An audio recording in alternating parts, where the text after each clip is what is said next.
Welcome to a special 1-hour program, Navigating the Great Lakes, Life on the Lee A. Tregurtha.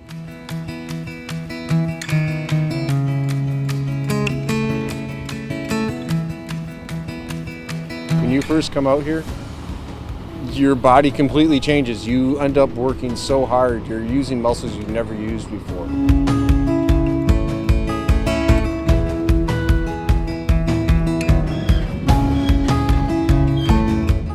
I've told my wife many a times, I'm like, I wish you could see what I'm seeing right now. There's some completely amazing things that nobody will ever see.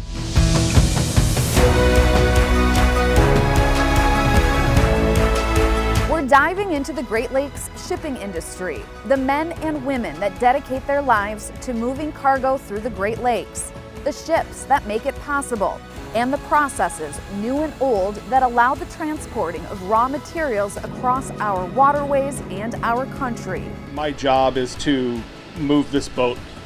It's to move cargo. But the most important thing that I do, that I pride myself on, is making sound decisions. I want to begin with the opportunity, joining the crew of the Lee A. Tregurtha. Many of you have asked how I was able to gain access and hop aboard. This assignment started in the spring of 2023 when I posed a question on Facebook.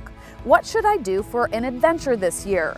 Over the years, I've documented and shared my travels to Isle Royale, Pictured Rocks, the Porcupine Mountains. And this particular year, I was a little unsure of where to go next. One of my top followers, my aunt, responded with, "Take a ride on an oarboat." And so it began. I had hoped to go sometime that summer, but summer nearly came and went, and things just weren't lining up. I was anxious, I was feeling a little deflated. But then my contact from the Interlake Steamship Company sent the email I had been waiting for. It looks like the schedule gods have aligned for us for a trip next week. We would together board the Lee A. Tregurtha in Marquette at the Upper Harbor Ore Dock right behind me. And then we'd head to Burns Harbor, Indiana, and our news director would pick us up and take us home. And here's why it mattered so much to me. The oarboats of the Great Lakes are perhaps the most photographed, the most iconic, the most mysterious attractions of the Upper Peninsula. We're captivated by them, drawn to them. We sit along the shore watching as they glide through the water, seemingly unfazed by the wind, waves, and wild weather conditions. We track them. Tourists plan trips for a chance to view them. We're in awe at their size and all they accomplish. They have become a symbol of who we are. The oarboats of the Great Lakes, rich in history, rich in UP culture.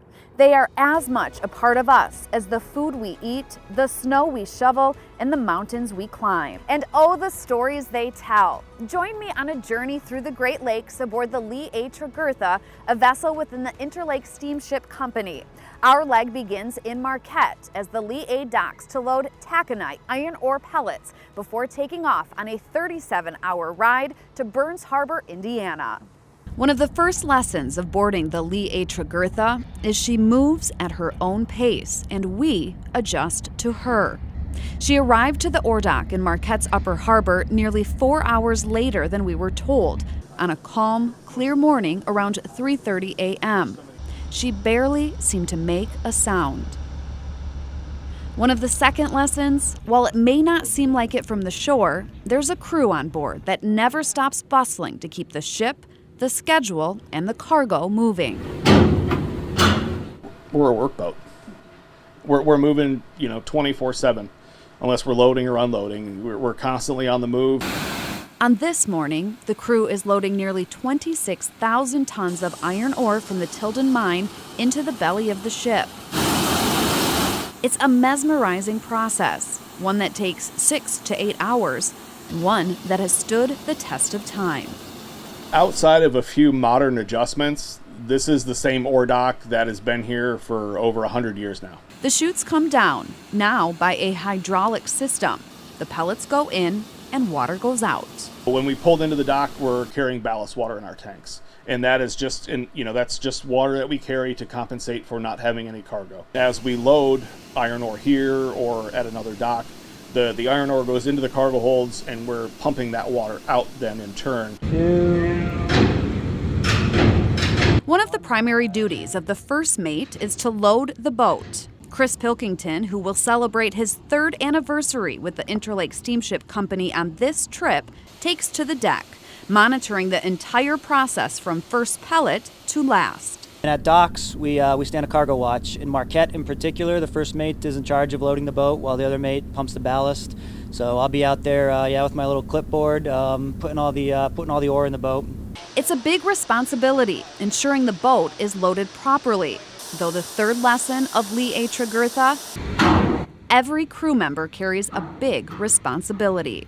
I still feel like I'm learning stuff all the time. You know, you can move up pretty quick here, but yeah, I still feel like I'm learning every day. Marquette has a shifting dock, meaning the boat will move back and forth through the process, lining the chutes up to the shipping compartments. It's why the process takes a bit longer in Marquette than in other ports. But still, it's efficient in the most economical way of transporting iron ore. When we get done loading, we will have taken the equivalent of 454 rail cars from Marquette to Burns Harbor. Imagine that on your train tracks.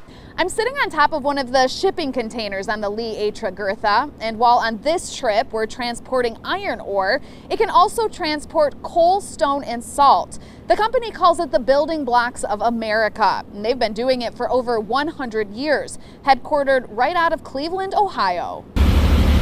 Once loaded, it takes Captain Nick just 30 minutes to back her out and begin the journey east on Lake Superior.